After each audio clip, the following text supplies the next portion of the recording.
Pak Hussein, katanya kamu pernah tinggal di Palestina.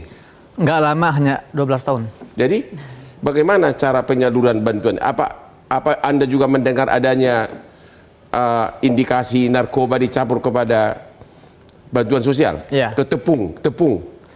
Baik, jadi sebetulnya 4 hari yang lalu saya upload konten di channel YouTube saya membahas masalah ini. Ya. Dan itu buktinya tersebar. Saya dapat kabar langsung dari teman-teman jurnalis saya di Gaza. Ya. Ada foto-foto beredar tepung-tepung yang diterima oleh warga Gaza yang didistribusikan oleh Amerika dan Israel oleh sebuah lembaga yang namanya GHF, Gaza Humanitarian Foundation. Itu ditemukan banyak pil-pil yang setelah diteliti itu dari jenis oksikodon. Ya, oksikodon itu jenis apa? Itu jenis ekstasi yang memberikan dampak adiktif. Ya. Dan kalau dilihat dari penyebarannya, disimpulkan oleh Kementerian Kesehatan di Gaza bahwa sudah disimpulkan. Ya, bahwa ini adalah pil-pil ini mereka yang tidak tergiling. Oke. Jadi karena tepung ini sama kokain itu satu jenis, jadi mereka meyakini bahwa ada penggilingan atau pil itu digiling dan dicampurkan ke tepung itu. Jadi nggak ketahuan. Makanya ini semua terbongkar ketika beberapa warga itu kaget melihat pil-pil ini. Sudah ada nggak korban? Sudah ada indikasi korban nggak? Kalau tadi kita lihat sendiri laporannya, reportasenya sudah banyak. Mereka anak-anak, wanita yang merasakan halusinasi. Itu kan salah satu dampak dari ekstasi. Kemudian juga pusing, kemudian kondisi tubuh yang tidak stabil. Dan bagi saya ini bukan hal yang baru ya. Saya sejak 2011 tinggal di Gaza, saya mengikuti perkembangan. Lu ngapain aja di Gaza lu? Kuliah, nikah dengan orang Gaza juga. Bangun Rumah Sakit Indonesia. Saya termasuk tim yang bangun Rumah Sakit Indonesia di Gaza. Dan kabar dukanya ini juga perlu saya sampaikan. Beberapa menit yang lalu saya dapat kabar dari teman-teman saya di Gaza. Kepala Rumah Sakit Indonesia di Gaza baru dibunuh oleh Israel ketika sedang di rumahnya. Kapan tuh? Beberapa menit yang lalu. Kok nggak ada di berita di sini? Ya kan sangat baru. Orang Indonesia? Dia orang Gaza. Namanya Dokter Mirwan Sultan. Oke. Nah, jadi intinya tidak hanya masalah ekstasi. Bom-bom yang dijatuhkan oleh Israel itu setelah diteliti oleh satu lembaga independen internasional yang masuk ke Gaza, ternyata rata-rata bomnya itu mengandung zat kanker. Apa? Mengandung zat kanker. Maksudnya apa? Asapnya itu ada bahan kimia yang menyebabkan penyebaran kanker yang luar biasa. Makanya tahun 2008 Gaza dibombardir oleh Israel. 2018 itu tiba-tiba kenaikan jumlah penderita kanker di Gaza itu melonjak tinggi. Jadi ternyata bom ini reaksinya 10 tahun baru terdeteksi. Dan sekali lagi Bang Hotman, jadi memang saya nggak aneh kalau Israel melakukan ini semua. Dari awal seorang petinggi Israel namanya Yoav Gallant, itu Menteri Pertahanan Israel, sudah mengatakan bahwa yang kami perang ini bukan manusia. Ini adalah hewan. Jadi bagi mereka anak-anak Gaza, wanita Gaza, sipil Gaza itu hewan. Jadi mau diapakan ya nggak aneh mereka. Jadi sekarang ini ada dua tindak, satu bantuan sosial dicampur narkoba, maka bomnya pun dicampur apa? Narkoba juga? Bukan narkoba, bahan kimia yang beracun.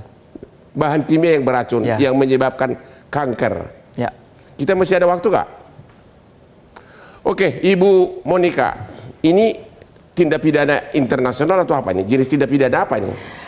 Kalau kita bicara tindak pidana gitu ya, dari sisi kriminologi ini justru melihat bahwa realitas extraordinary crime ya Bang ya. Bagaimana kejahatan narkobanya di sini, kalau kita bilang tindak pidana jelas terjadi gitu. Kita anggap ini sebagai kejahatan perang antar negara. Di sini juga hate crime-nya masuk, genosidanya masuk, state crime-nya juga masuk gitu ya. Dan juga ini adalah bentuk dari tadi ya, kalau di berita dibilang sama Bang Lutfi tadi, kita juga lihat ini perang media juga ternyata. Karena yang menyiarkan berita ini itu paling banyak dari media-media Timur Tengah gitu. Kalau media-media negara Amerika atau Eropa dan segala macam ini bahkan mungkin cuma satu aja gitu. Jadi itu di Economic Times doang. Ini sudah fakta kejadian narkoba dicampur dengan tepung atau cuma perang media gosip doang? Nah, kalau tadi ya realitasnya adalah bahwa ada pengakuan dari orang yang disebut sebagai apoteker, artinya dia punya lisensi, dia punya sertifikasi yang mengklaim gitu ya Bang ya, ada jenis tadi zat oksikodon yang dimasukkan, dicampurkan dalam tepung berupa bantuan pangan gitu ya.